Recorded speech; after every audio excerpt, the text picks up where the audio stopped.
Hello viewers, my name is Pew Pew Choo Choo, and today we will be starting our third round of Crusader Kings 2, just in time for the Old Gods expansion DLC that has just come out, and it has allowed us to play as one of the pagan countries, such as the Norse people over here and the Zoroastrian people down here.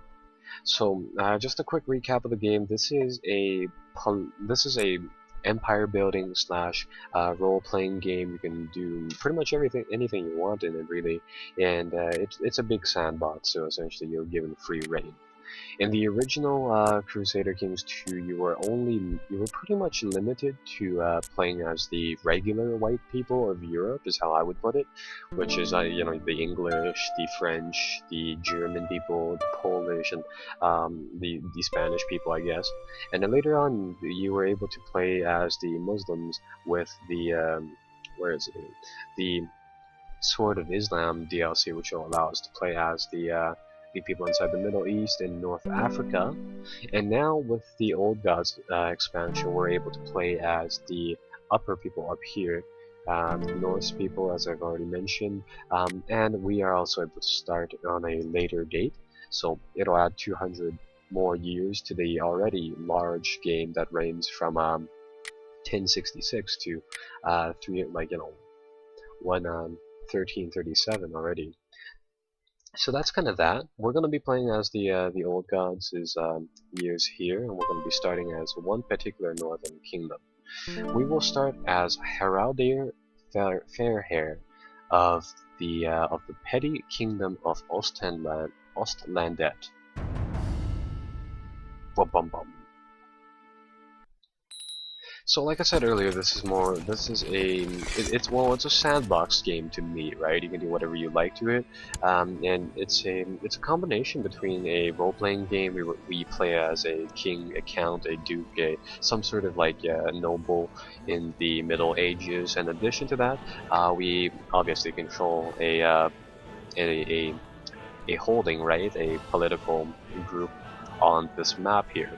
One of the things that you might have noticed is that mainland Europe is completely broken up inside this new starting date, which is rather neat. And one of the things about playing as the Vikings that we can raid provinces, which will come into great help later on. So first and foremost, we need to set up our game, get our marshal, get our court to do stuff, and then essentially pick in a few ambitions for us. Right off the bat, my goal for this Let's Play will be to unite Scandinavia here, but first we need to start off small. We plan on uniting Norway first, so I'm going to give our character that ambition, and all of these ambitions, all they do is simply give us something positive if we accomplish them. They're just, for your enjoyment, really. I don't know if I should just kind of explain the game over again, but I have a feeling we will gradually do that. Overall, what we're going to do here is that first and foremost, we're going to check where is the center of technology.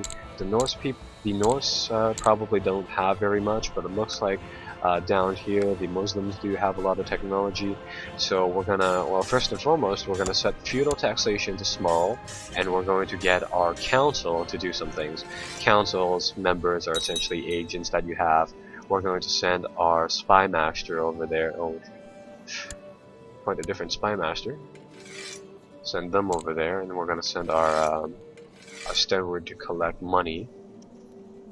We're going to get our marshal to suppress revolts over here, and we're going to get our chancellor to improve diplomatic relations with them, and our seer, which is our religious minister, to what can the seer do? Not very much. Improve religious relations with one research cultural tech, because I don't really like to use the seer very much. The reason I kind of changed my spy master there was because I kind of realized that the best spy master would be our wife here, which is a little bit problematic simply because if we kind of committed her to doing that, there's an off chance that your spy master might die when studying technology in other places, right? And I didn't want that happening.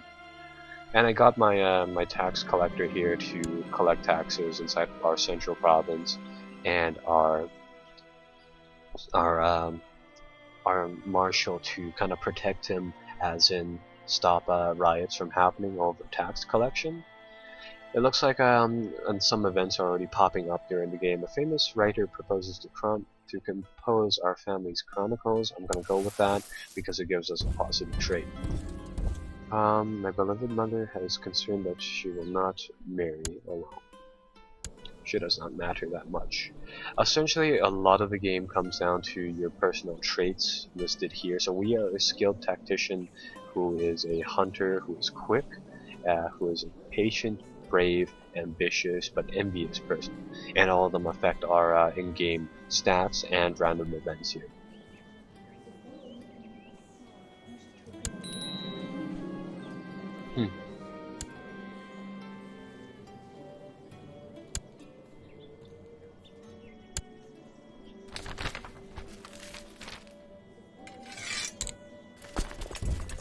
Okay, so that's that. We did get that. Oh, religious in religious. Apparently there's some religious differences with us. Now that we have the base of the game kind of covered up, we can actually begin our goal of essentially forming the Kingdom of Norway right now. We've been at peace too long. As a Norse pagan, we lose 2 prestige for being at peace too long, so we have to start doing some raiding. I'm going to get our people to start raiding some provinces, and we're just going to go right next doors and pillage the crap out of them. Oh wait, that's right, we can't pillage other Norsen countries, so what we will be doing is we will be raising an entire army for ourselves, stacking that up, building that. No, do not disband. I want you to merge selected units. Why can we not merge? Osterlander army, raiders.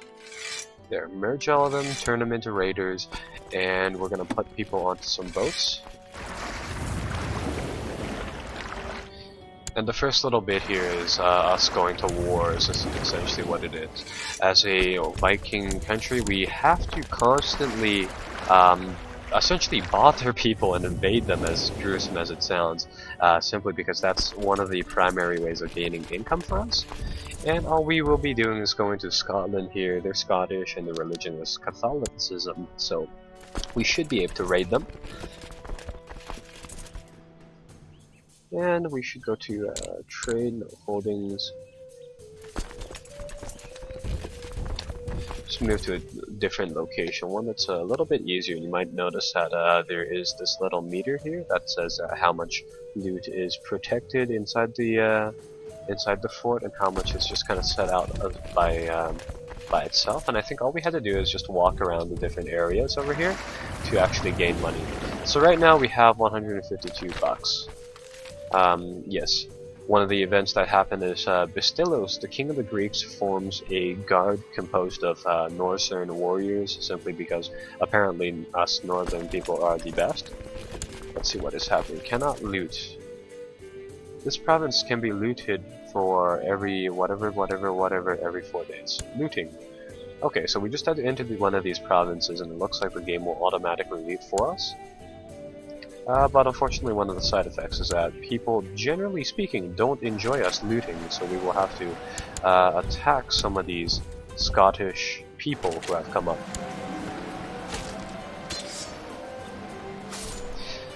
Unfortunately, it looks like a random event popped up. It was one of those situations where you don't want to tell the truth in case it would hurt somebody, but then again, honesty is a virtue. Lie and don't hurt anyone. Yeah, there we just had to gain a thing. Over the course of the game, there will be a lot of these different events. I'm probably going to skip through them after a while, as soon as we just know what they are. Your experience in the matters of war has increased because we've been doing some of this raiding, and there are many things you will do differently inside future battles. What would you focus on? One of the DLCs is focused on changing the battle mechanics of the game, I believe, making it more in-depth. So we can get a trait here that increases our ability to essentially do stuff. I'm going to get the unpredictable leader trait as it is.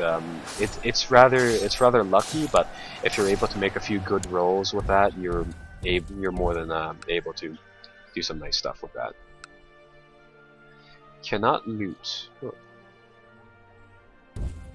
Yeah, unfortunately, it looks like some of the wealth inside some of these provinces are guarded by particular groups of interest, which we which we cannot essentially attack. Is there anything lootable on this little island right here?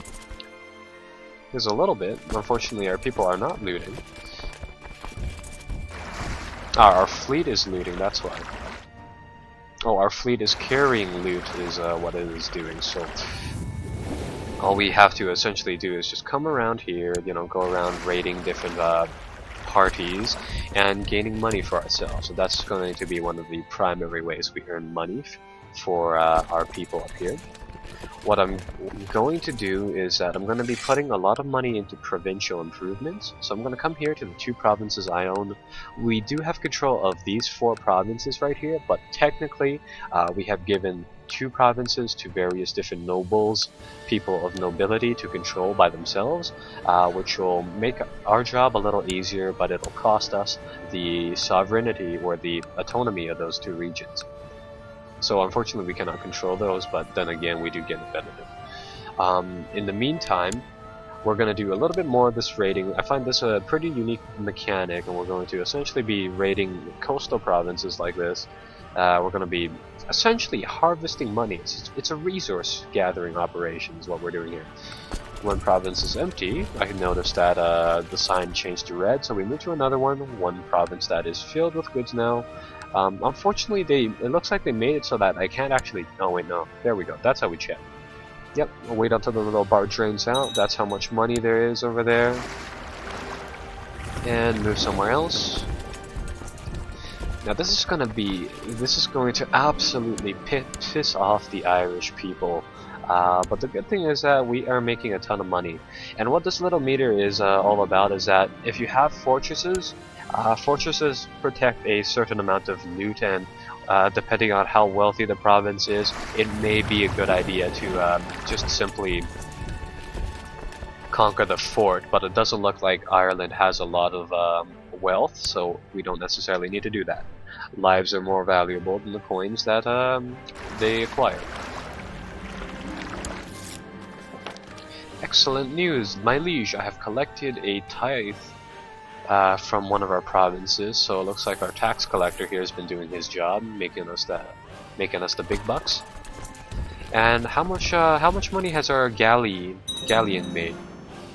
We have almost earned a full load of money, so I think I'll pull our raiders back after this place has been looted. And it looks like our wife is pregnant, which is good.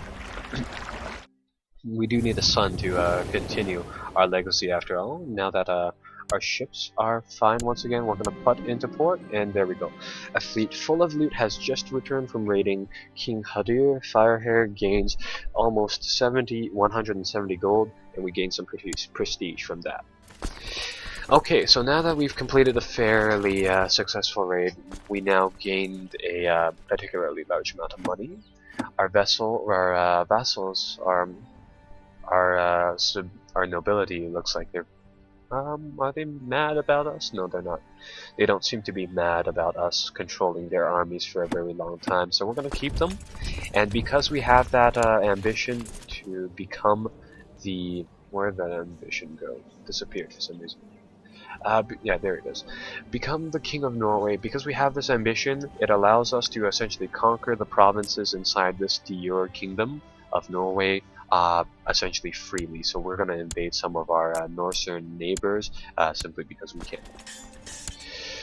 To do that, I think what I will do is that I'll go over here and I think I'll just hire some mercenaries depending on how cheap they are.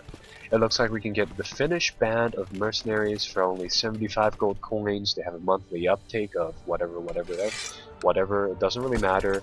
All we need to do is just hire them and get them to wage the war for us. Unfortunately, they can't raid provinces, but that's fine in my books. It looks like we collected some more money off of the tax collectors right here, so that's good. That'll make our war band a little stronger, so that's going to be really, really nice. Oh, that's right. You can't carry out wars if you have any units up and running, so we're gonna have to disband all of our levies. Have a daughter, that's nice, and now we can go for the subjugation of Norway. This is essentially a special little casus belli, a reason of war, which will allow us to essentially go on a rampage throughout the Norse countries. So we're gonna go over there, defeat the levy there, and we're just going to siege them. We could, in theory, attack their forts, but at the moment I don't really want to do that. I will be skipping some of these events simply because they are not very important. All that one was that a prisoner asked us for dungeon accommodations. I've yet to see that thing actually be worth anything. That event be worth anything. I can't stop thinking about all those prisoners in my dungeon there at my complete mercy. What a thrill it would be to hurt them. Oh my god, it looks like we are some sort of sadist. Or sadist. Well, we need to resist those impulses. Because we don't want to hurt anybody. Not yet anyways. We're going to conquer these people. And it looks like we're taking a lot of people prisoner. For whatever reason.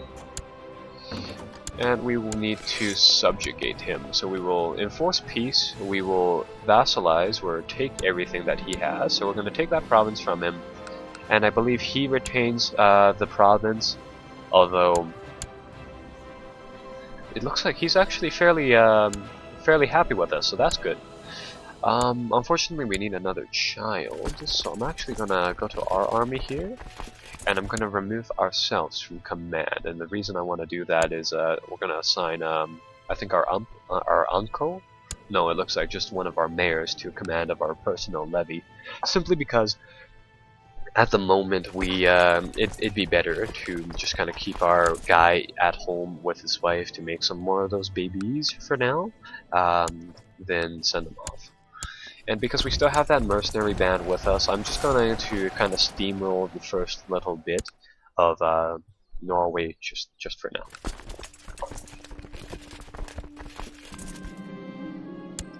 Yeah, that event again about torturing people. I don't want to do that. Some more gold for us, that's good. Another successful siege has dragged a few more people out of their hiding holes.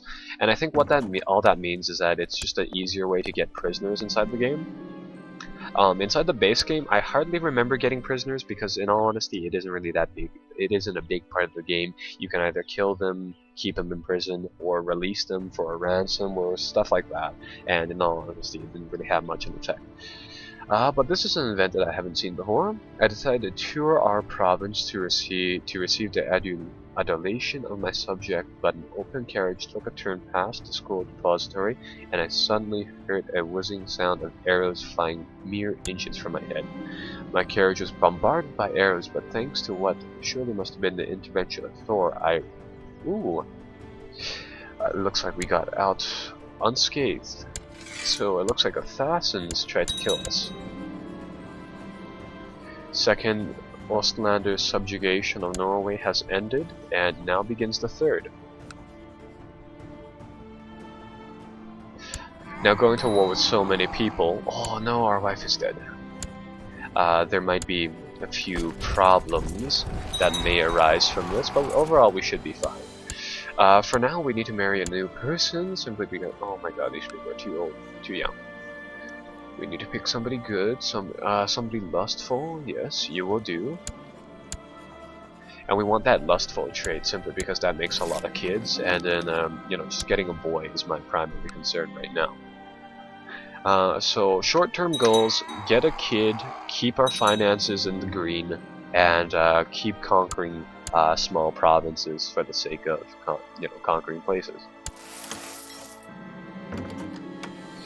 Uh-oh, it looks like we don't feel very well, but yeah, our fever will be gone. It's okay, we had a little cold, a little bit of the sniffles, but it's okay now.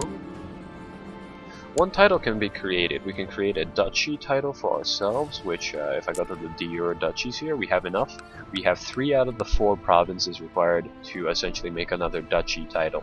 And what these duchies are is that because we control Osterlander over here, we essentially are the duke Although technically we are a petty king because we are a Norse group, but in mainland Europe we would be a duke.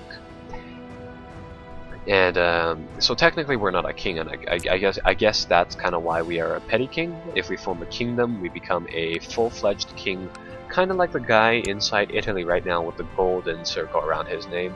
And afterwards, I think we can control an empire, kind of like no, you're not him. You do not control the Byzantine Empire. This guy does. This little boy does. With his like purple little streaks of purple things on his name tag. Alright, well, we're going to try to take this duchy completely, so we're going to keep the warpath going, and it doesn't look like anybody is going to stop us anytime soon, which is good. Another big addition to this game is the fact that apparently, what we can do, we can invest in technological advance. What do I want? I want additional shipbuilding or military organization. I want shipbuilding, so we're going to invest in shipbuilding, I guess. And we're going to invest in heavy infantry, I suppose. And all that is it'll give us a bonus to these two things, which is rather nice.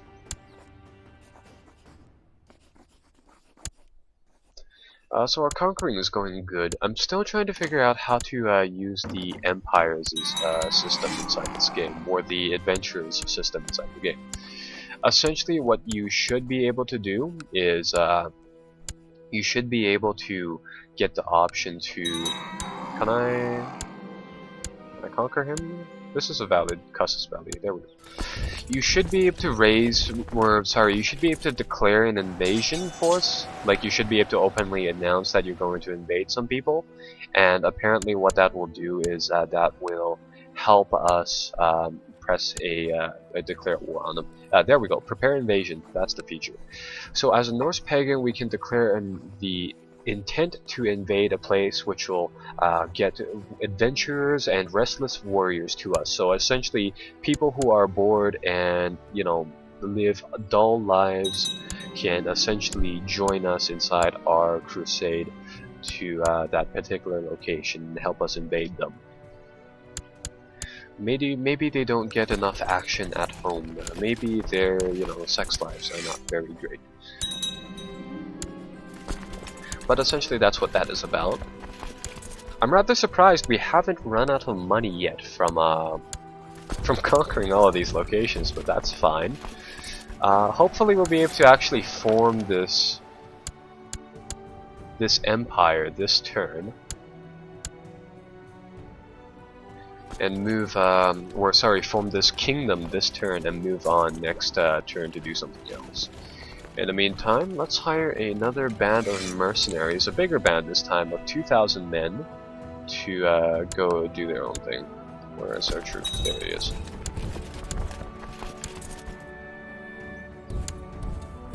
And we won't worry about the enemy forces being over there, simply because it's really not worth our time.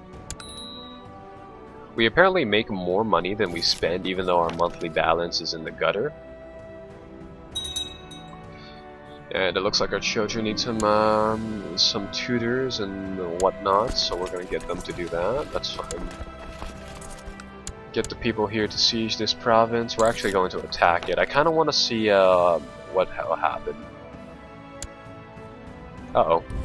That's not good. That is not good. It looks like we ran out of money, so it looks like people are a little angry about us. That is not very good at all.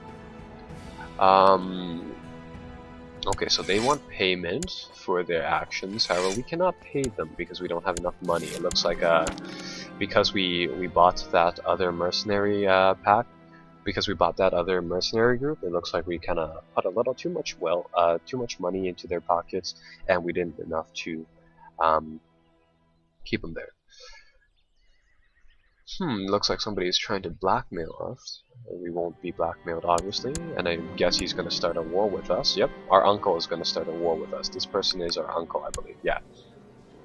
He does not like us very much, and we do not like him very much, so we will get our army set up, our really, really big army over here to set up, and we will go and attack him. It looks like large bands of warriors are flooding to his cause simply because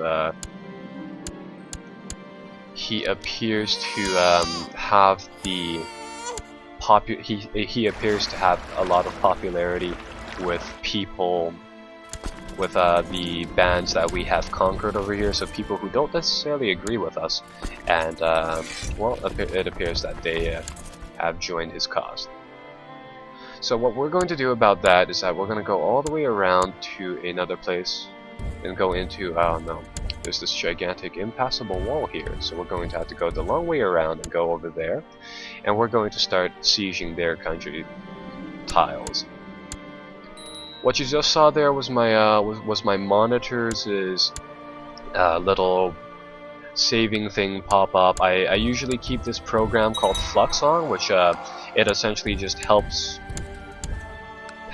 me with eye strain. It makes the computer screen a lot duller, a lot darker, so then it makes things a little better. Unfortunately, that can only be disabled for an hour at a time, so I'm gonna actually end the game part here. I'm gonna get a loan for a little bit of money just so that we can kind of survive this little fight. I made one little mistake and this happened, but it should be fine. I'm gonna leave off here. Be sure to like and subscribe for the next episode, of course. When I come back, we'll probably play a little bit more and do some other stuff. So I'll see you guys then. Bye bye.